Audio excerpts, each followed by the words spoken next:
Hey folks, it's Ardwulf. Welcome. Today we're going to have a quick look at a new item, but not exactly new item, a Kickstarter from Columbia Games, who was kind enough to provide me with a PDF version of the new hardcover edition of the Kingdom of Kanday, which includes the Kanday article as well as a bunch of other stuff. Now I'm going to go through the Kingdom of Kanday and talk about a little bit about what else is in the book. I don't have a physical prototype. They're actually not doing physical prototypes. Columbia has this down at this point. If you want to see what the physical books look like, go check out one of my previous videos. But in any case, the production quality, the binding quality, the paper quality is really, really, really high on these Columbia Kingdom hardcovers. So check out the Kickstarter if you're interested. As of the time of this recording, which should be the same day of the video release, there are 8 days left. And again, I will put a link to the Kickstarter in the video description. So starting off immediately, we have the Kingdom of Kanday itself, which is, as you can see, a 56-page article. Now, this is kind of the centerpiece of the book. This is the cover art for the book, by the way, but this is not the only article included in the book. We'll talk about that at the end. So right away, we get to the Kingdom of Kanday. Now, Kanday is located in southwestern Harn, and it's part of the Thard River Basin, which comprises 3 different states: the Kingdom of Kanday, the Kingdom of Rethim, or Rethim, if you want to be accurate about how it's supposed to be pronounced, and the Thardic Republic. And we've talked about all 3 of these in the past. Right here on basically page 1 of the article, we do have the political map of Kanday, and this shows where all the towns are, where all the castles and keeps are, and gives you a breakdown of how the feudal structure of Kanday is arranged. And then on the opposite page, we have what is called the poetic map. And in this case, it's just called the player map, but that's the intention of these poetic maps. It's the in-universe map of the Kingdom of Kanday. And you can actually copy this, as I have done in the past, onto some fancy parchment paper, maybe soak it in some tea or something like that, and hand this out as a player handout. And then that represents the physical map that the characters have in the game world. I've always found that to be a pretty effective technique. So we are going to start here with some statistics and the basic history of the Kingdom of Kanday. We do have a correlation with the various atlas maps, a bunch of which are included in the Kickstarter volume. It is a monarchy. The current king is Andasin IV, who is considered somewhat weak by certain political forces inside the kingdom. His father is debatably actually more powerful, and we'll get to that in a second. Population approximately 96,000. From some legwork I've done on medieval demographics, the populations in Harn tend to be fairly low on the medieval side. If we look at medieval populations in, say, England or France, or much less the Netherlands, we'll find much higher populations in those historical areas. So from a population density standpoint, Harn tends to be a little closer to medieval Russia in terms of population density. There's a reason for that. The reason is so that there can be big stretches of unexplored or wild areas on the island of Harn. That's not the Kingdom of Kanday, but between a lot of the various states on the island, there's significant wild areas, right? That's not the case here in the greater region of Tharda, where we have Kanday and Rethim and the Thardic Republic right up against one another. And that, of course, causes tensions. So history, we're going to get, and we've got a list of the kings of Kanday here. Writers on the article, this particular article, are N. Robin Crosby, the creator of Harn, Ed King, and John Scamato. Artists Richard Luschek and Matt Rogner did the heraldry, and there's been some additional contributions and editors as well. So Kanday is really started as kind of a side effect of the theocracy of Tekos, which is the Morgathian theocracy that kind of takes over this part of the island for quite a while, and this history article will talk about that. Some of the citizens of Eliath, which is the major city of Kanday, flee and end up founding the city of Thay in the kingdom of Meldarine on the other side of the island. So moving on, we've got more history here. We've got the Thardic League, which eventually develops into the Thardic Republic. And we've got the relatively recent Izar's War, which is a conflict between Kanday and Rethim that's still kind of simmering, and it's sparked by a religious conflict between followers of Lorani, who is the Lady of Paladins, sort of the lawful god of war, and the followers of Agric on the Rethemi side, who is the god of fire and war, the god of war as an aspect of destruction. This creates tremendous stress and tension in this part of Harn. Now we've got Queen Ariel, Queen Miralael, and Andasan IV. Now his father is the very powerful Earl of Sarkum, which is one of the major land holdings in Kanday. And we'll see that when we get to the chart. The present situation is going to go into detail on the political situation internally in Kanday, and the tensions between Kanday and Retheme, and the tensions between Kanday and the Thardic Republic, with whom they have also fought a war relatively recently. And in fact, that's only 8 years ago, as of the canonical start date of 720 TR, or Tuzin Reckoning, which is the Harnic calendar. And that's the Kusim War. The Kanday loses this conflict, by the way, with the Thardic Republic. Now, Harn, interestingly, has never had anything like a moving meta plot, right? The start date is 720. You can start your campaign earlier or later if you want, but you're kind of on your own. It is up to you and how your players interact with the world as to exactly how events develop after that canonical starting date of 720 TR. And we get a little bio of Andasan IV as well. There's a chart on natural resources. There's Ternu Heath, which is a major wool producing area. Think of this as those parts of England that had a lot of sheep and therefore produced a lot of wool that was exported as a valuable cash crop in the medieval period.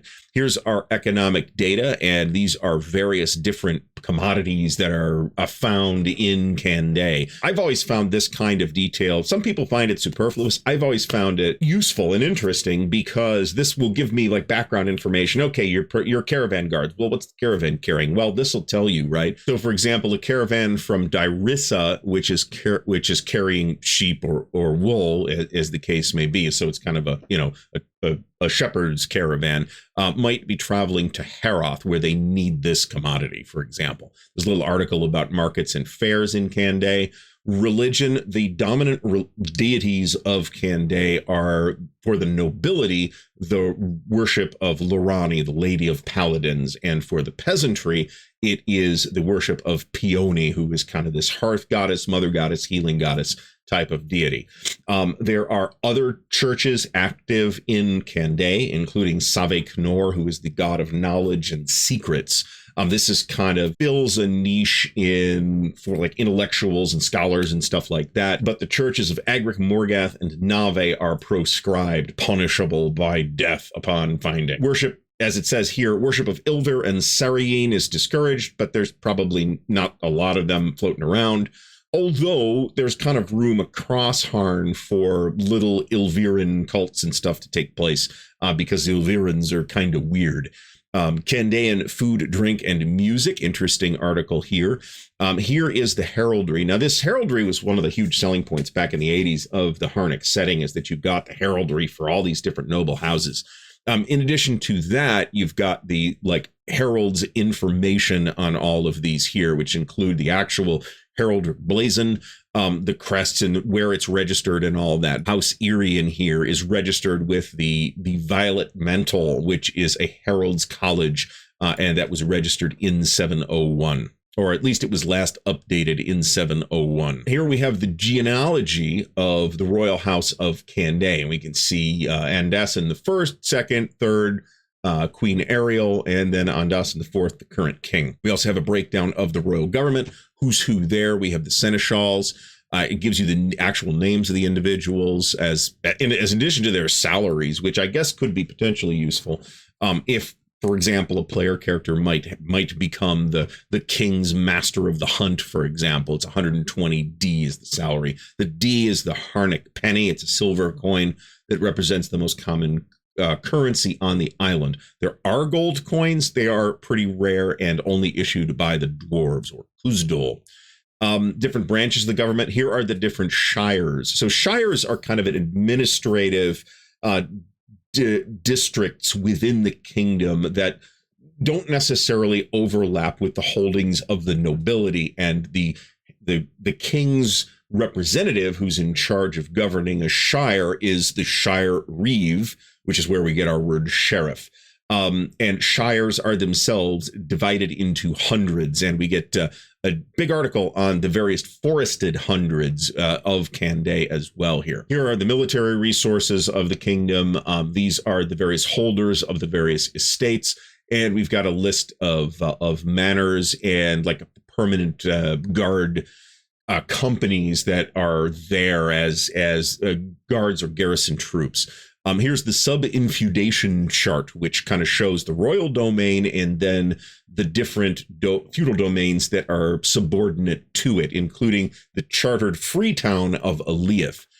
So the major nobles in Kanday are Earl Cassian, Earl Malacca, and Earl Charon. And Earl Charon is the Earl of Selvos. That is the king's father. And he is thought to wield enormous influence over his son for reasons that I don't feel like I have to explain. In addition to that, we've got some minor keeps that are held directly by grant from the king. And we've got the castle of Menacod, which is held by the Order of the Checkered Shield, a Luranian fighting order, and one of the two orders that got into it with the Agricans in Izar's War 20 or 30 years ago. Now we have individual pages on each of those feudal holdings, including Ardwulf, the chartered free town. Now, the whole article on Ardwulf that is in the book, that's an extensive article on its own, and I've already done a video on that, so check that video out if you want to hear more about Ardwulf in detail. So here's Avertu, and within the fief of Avertu, there are sub-fiefs that are held by various people. And we get breakdowns of all of that, including things like land quality and acreage and holdings. And we're going to get a bunch of pages on this, on the various feudal holdings within the Kingdom of Kanday. There was Menacod up there that's held by the Order of the Checkered Shield. And you get these cool little pictures by Richard Luschek of some important individual at that particular location. I've always loved this level of detail. And as is the case with almost every Harnick product, really every Harnick product that I can think of off the top of my head, literally every page is chock full of adventure hooks for that area or person or concept or whatever it is. So it is it's a setting that gives you a lot to work with narratively, although you have to have and study the materials, obviously.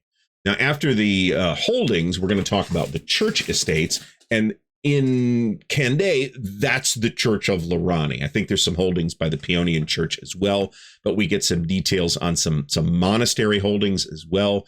The Church of Peony has a few holdings, and this Church of Save Canor has a couple as well. These are kind of the churches that are socially acceptable in Kanday. Sarayeen and Ilver are not prohibited, but they're not socially acceptable. And generally speaking, you'll be executed on the spot if you are caught worshiping Morgath, Nave, or Agric. They do not like Agric at all here in Kanday. And here's a settlement index. These are all the different settlements on the Harn regional map, which I've shown many times. I'm not going to show it again in this video.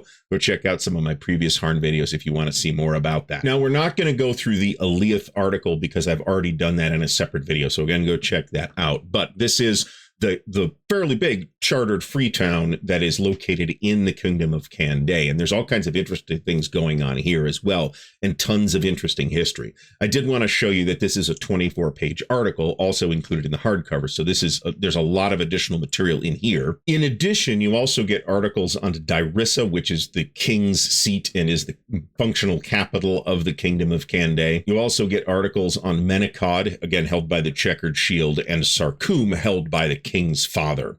So there's just tons of material in here, and we're gonna take a look very quickly at what's included in the Kickstarter. And again, I'll put a link to the Kickstarter in the video description, so do check this out if you're at all interested in these really, really nice hardcovers. So we've got, this is part of their larger plan to do hardcovers of all the kingdom modules. I don't know what they're going to do after that, but next up is the Kingdom of Kybissa and the Kingdom of Ivale. Now, Ivale is a pretty rare product. They have redone it at least once, and I'll bring you coverage on it when they get to it in this case. But the Kingdom of Ivale is the reclusive kingdom of the elves, the Sindarin in Harn. And it's actually pretty interesting. And I hope that's not just these 3 articles. I suspect there'll be more in there as well to round the book out. There's some very interesting articles, let's say. relating to the cosmology of Harn that could potentially go in that book. Now, one of the hallmarks of Harn as a setting is that it is a very medieval feeling setting. It has been interpreted, and I've said this before, interpreted by many as being pretty low fantasy, but it's really pretty controllable by the game master. If you want it to be higher fantasy, the tools for doing that are in the setting already. Magic's not common, but there's a guild of magical practice. There are interdimensional portals scattered around the island. And if you would like to interpret it this way, there is an actual deity residing underground on the island at Araka Kalai, who periodically creates weird creatures and sends them out to explore the island and experience life. When they die, their souls are returned to him and recycled into new Ivashu. And of course, I really can't resist pulling up the Harn regional map because it's the best map ever produced for any fantasy product ever, in any field, in my opinion. There's just so much detail on this map, and it gives you so much to work with. You could treat it as a hex crawl map if you want, because there's plenty of unexplored territory on Harn. There's all kinds of interesting details, mountain peaks and rivers and little settlements and all that stuff.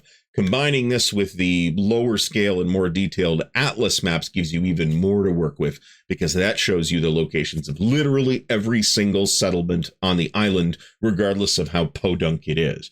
Now, if you don't know, Harn is also, although there is a rules system called Harn Master, which is also available from Columbia Games, and I may have more to say about that in a future video, but Harn has always been positioned as system neutral, so you can really use it with whatever fantasy RPG you like.